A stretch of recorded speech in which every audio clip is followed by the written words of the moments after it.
I know I've mentioned this before, but it's just kind of ironic to me that Max Johnson plays at LSU, throws the game-winning touchdown pass against Texas A&M. That's his last pass at LSU, transfers to Texas A&M. So it sets us up for this quarterback battle with Haynes King winning the job over Zach Calzada coming out of camp last year.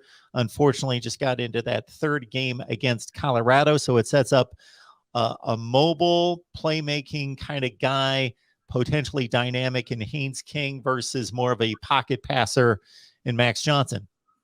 Yeah, and I think the big thing with Max Johnson is he brings experience playing the position, and when you look at some of A&M's struggles last year, they had two guys in there that had not played and had not gone through an SEC season, and so that's kind of the benefit that Max Johnson brings, just from a leadership standpoint and what it takes. And it's going to be a fascinating battle to watch. 5-star quarterback Connor Wigman's in there as well. I think just watching some highlights, Mac Johnson can move around a little bit. I think he is definitely more of a pocket guy. And then it's going to be interesting to see where Haynes King's kind of grown.